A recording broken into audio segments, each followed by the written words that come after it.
Today's date is December 30th, 1997.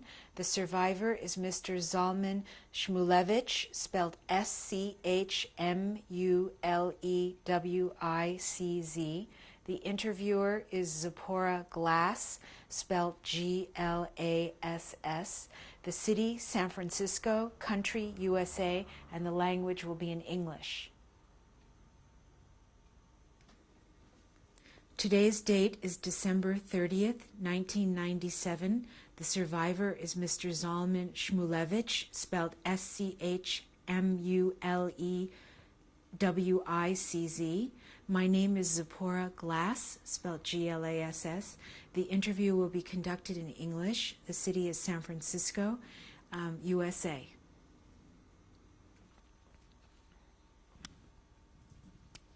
Good morning, Mr. Schmulewicz.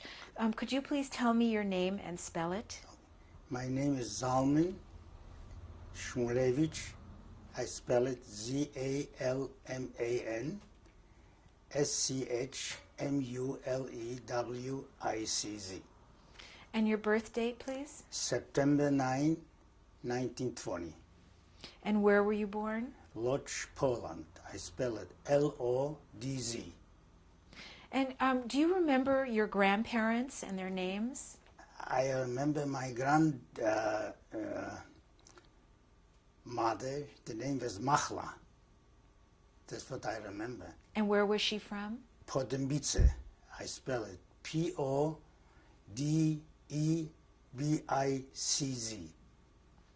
And your father, what was his name? Wolf. And where was he born? In Russia, in Moscow. And your mother? In Podembice, Poland. And what was her name? Esther. And did you grow up in Lodz? Yes, I grew up in Lodz. And do you remember having any extended family, aunts, uncles, cousins living near you in Lodz? Sure, I got a big family in Lodz.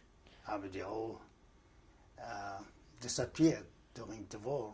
How many people would you say, if you had to guess, how many people live there? I will say about maybe 48, between 48 and 50 people. The whole family, cousins, grandchildren, all together. It's a big family. And did you have brothers and sisters? Brothers I have, yeah. And could you tell me how many and their names? My oldest brother was Israel, they called us in Hebrew, but he changed it up for Shmulek. Then was Aaron. And then was, Yisroel, in Avne, Aaron, Shulim, Zalman, in Ushe. And how much older than you was your oldest brother? Approximately about 14 years. This is my oldest. And the youngest? The youngest he was younger for me, about 4 years.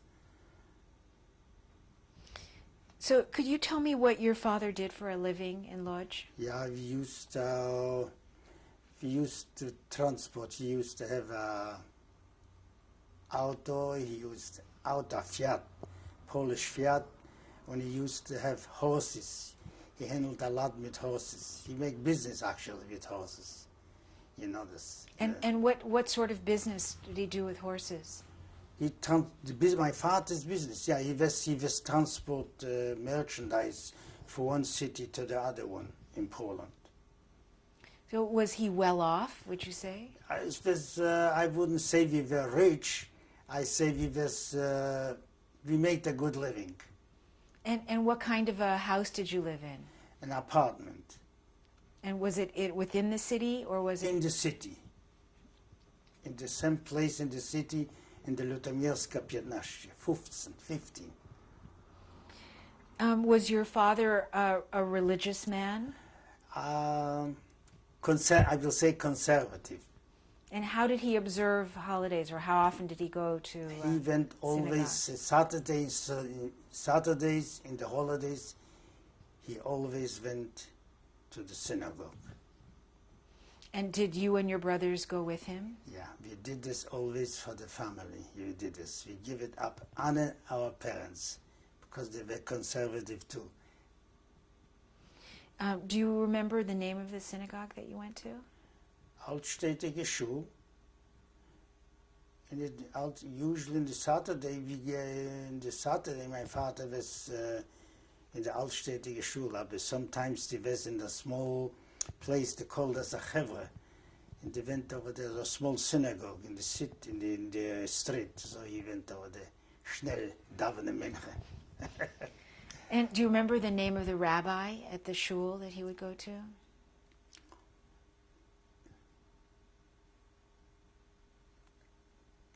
The rabbi, I don't remember the rabbi.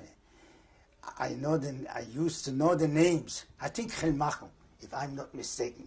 Chilmachel.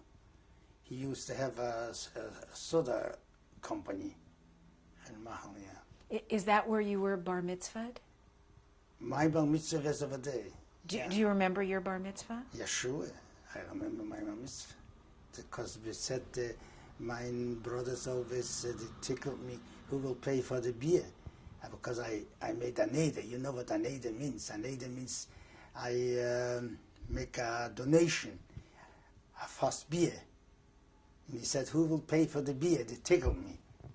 And my father said, don't worry, he will take care of everything.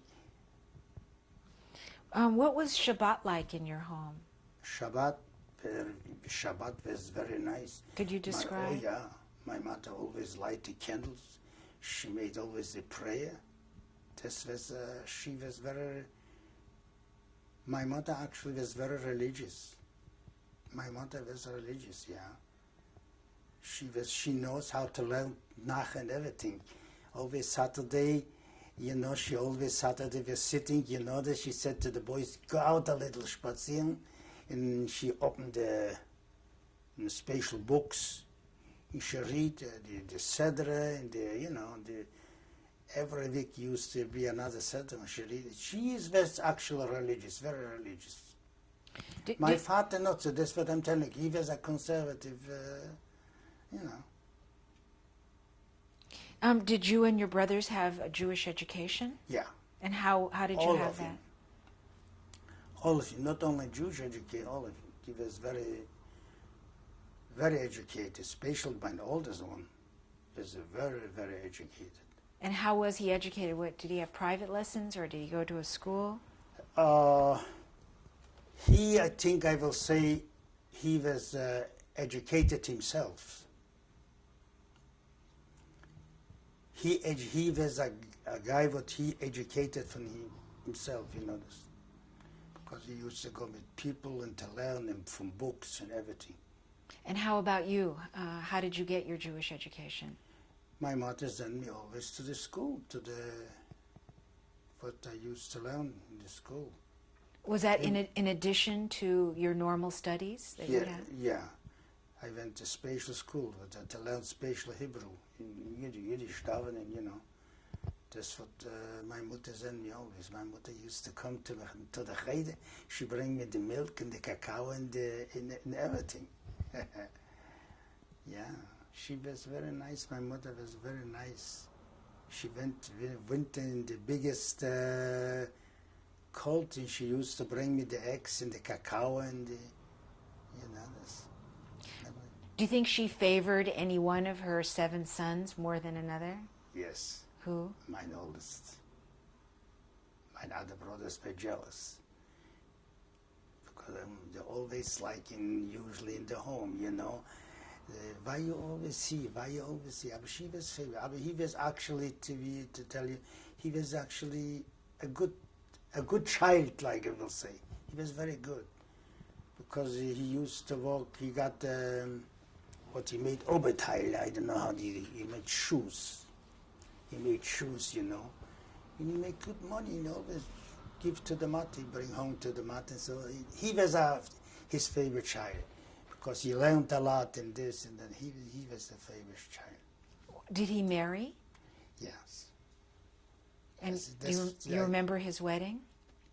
Yes. They danced, they danced the whole night. What year was that he married?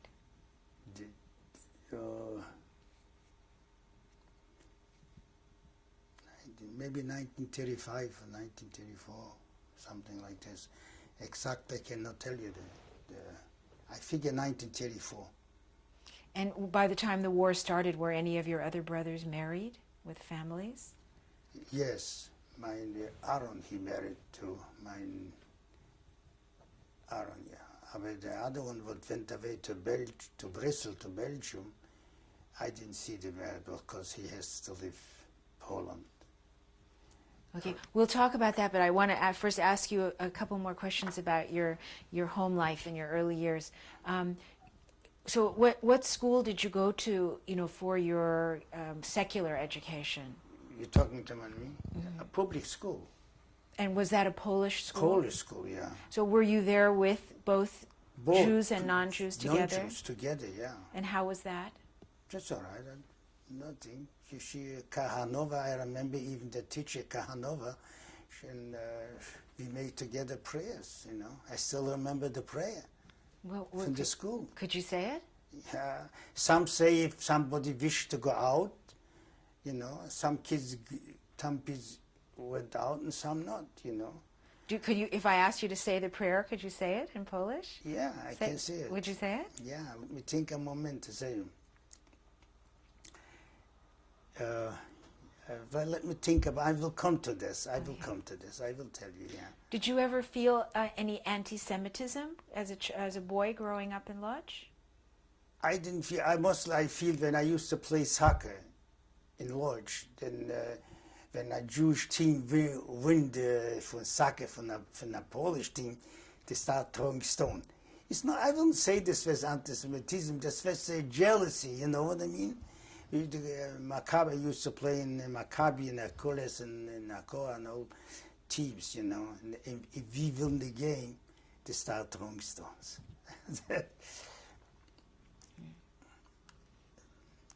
When you were a boy in school, what were your goals for yourself? What did you think you were going to be when you grew up?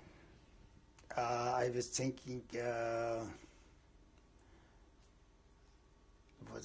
to be a singer or artist. That's what I always got in mind. If I will be a singer, I used to go a lot in theater. You see, and I said, if my family will watch me when I will be a singer and a dancer.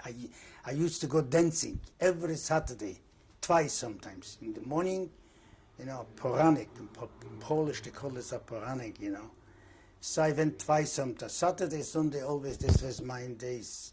But I used to go, and I like to dance, So if I will be a good dancer and I will be a good singer, my parents and my brothers will come and they will watch me. That's what I got, Was it allowed to go dancing on Saturday for It was a not religious allowed. Jew? I went. A lot of Jewish kids, because in the small, you have to know, the small city was different like in the big city. You know this. So you would call Lodz a big city? Very big city. Could you talk about Lodz and what it was like? You said you went to the theater. Was there lots of theater to go to at that time? Sure. Lodz Philharmonic, and there was my Toshchin and all. Yeah, sure. Lodz was a big city. You can compare. Not so modern like San Francisco, but it was a big city. Lodz was a big city. Was there a cinema? Could you go to the cinema? Cinema? Cinemas, a lot of cinemas. Sure, I went to, sure. I remember when I was a small boy, even my oldest brother, he took me to Lodz Philharmonic. There's Gigane Schumacher, I remember, and Moritz Schwarz, I remember. The old people when they was in Lodz. Lodz was a big city. I'm telling you. Lodz was famous, yeah. What language did you speak at home with your family? Yiddish. And when you went to the theater, what language were you watching the play in? Polish. Was there Yiddish newspapers or theater? Sure. And so? There's Volkszeitung and Volkszeitung Vorwärts like they used to have in New York, and in den Jüdische Neues und Volksblatt, Volkszeitung. It was a lot. It was maybe, I will say maybe 8 or 10 Jewish papers. In Polish paper, Glos Poranny, Echo Express, a lot of papers. Yeah, I'm from a big city. So you would also be getting news then from all over the world. You probably had newspapers that you knew. Were you aware of what was going on in Germany at that time when you were living in things? I can tell you, I can only tell you when I visited the movie, when they start marching in 1938 and 1937, we used kids. We used to whistle. We didn't like to see the fascism growing. You know, that's what kids would do. You know, that's what they did in the movie. You know, we start with the legs. You know, then start. You know, with Spain, with General Franco, with the old business. We was alert of everything. Actually, young people. We went to organization. You know, then we got good teachers. That's what I can tell you. Wait, so did you belong to some Jewish organizations when you were a youth? Yes. And which ones? I belong actually to the Bund. And what sort of an organization was that? This was more socialistic. And what sort of activities did they do? Well, everything, sport and everything to learn. Very courage, from everything, from swimming or running and jogging and everything. They did everything, meetings and dancing, boys and girls. And it was a very active life, especially for young people. And were young people like your age interested to go to Israel? In this time, no, but I know some people that were interested. There's a lot of people. There's Beitar, I remember, and a lot of groups that was interested, you know. And I know a fellow, even Trubovich in Lodz, who they used to donate it for the Halutzim, for the excuse me, for the kibbutzniks. He donated rooms and everything and give money. He was Palestinian. This was, they called us the Linke Palestinian. And what does that mean? Like the left Palestinian, like in Israel they have the working, the Histadrut, the working people. You know this. They was very organized. They work in all places, very hard, strong people, kibbutzniks. And they organized in every I will say every 6 months there was a transport to Israel from the kibbutzniks to Israel. And the Trubovich, he supported Trubovich and Rutsky. They were very, very rich people, Russian people. Was there any talk within your family about leaving Poland to go to Israel because of the rising anti-Semitism and Nazism? Never. Never. Only my brother Avne from Belgium, in 1937, he wrote us a letter, and I will tell you in Yiddish, liebe Eltern, wenn's willst retten, geht's nach Russland. And could you translate that? My parents, if you want to be alive, you better go to Russia, in 1937. And when actually did your brother leave Lodz to go to Belgium? You said he left, but what year was that? 1934, 1933, something like that. And why did he go? This is a question. He was because the reason is it was political, but he went away. He was a very high educated man, Avne. You know, he met a girl in Danzig,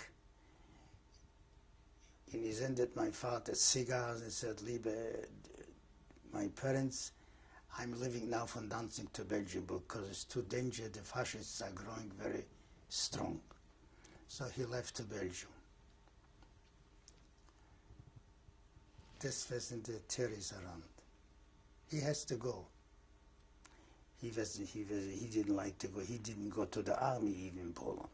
I have 7 brothers. They all has to go in the army. And did they go to the army? Sure. My oldest brother was in Posen. All of them went to the army. It was the age, you know. Only at the Avne, he refused to go to the army. And Avner, what was he involved in politically that made it dangerous for him? Politically because he didn't agree with,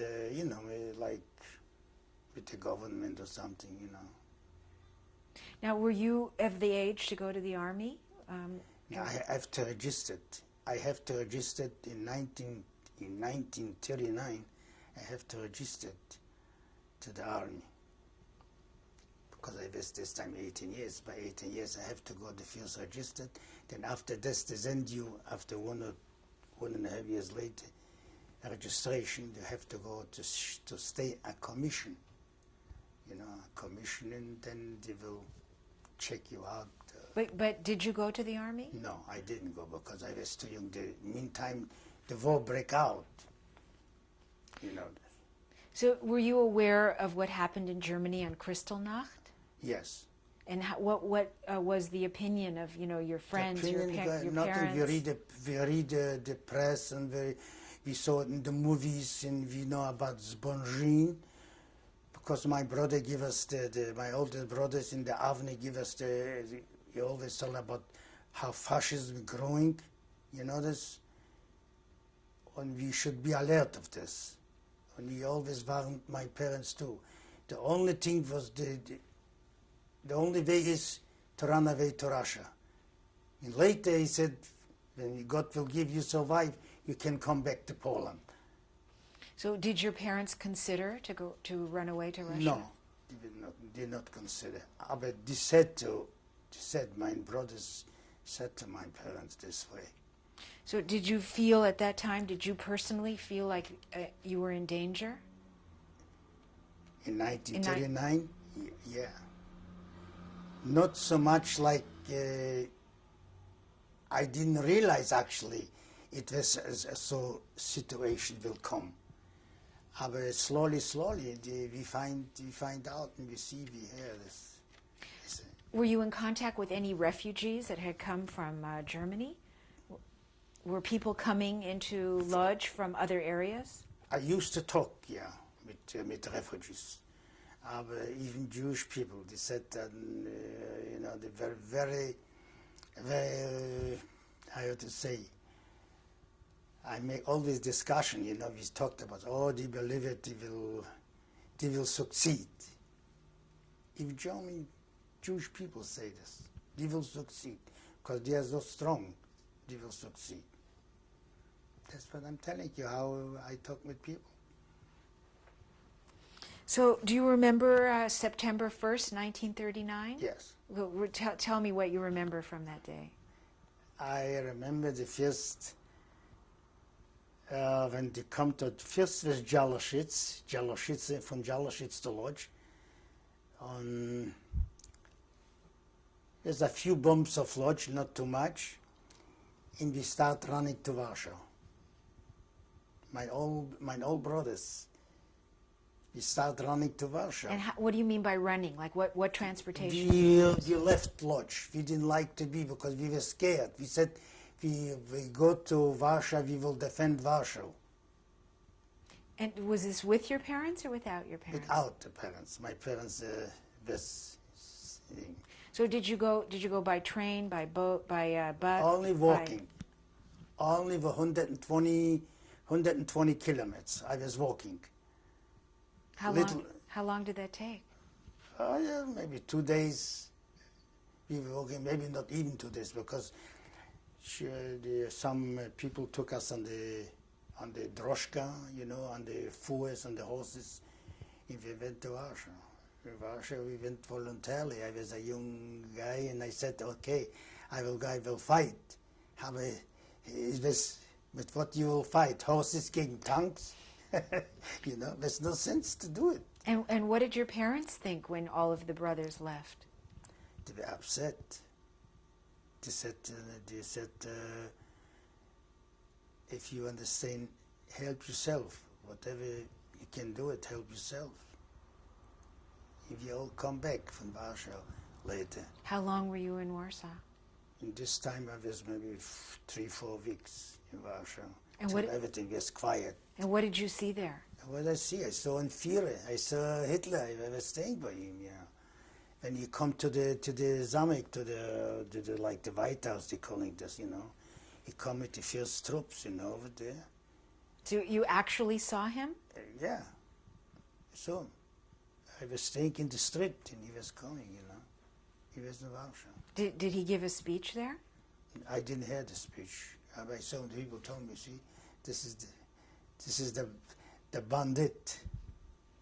What does bandit mean? A gangster. A gangster. That's what he was.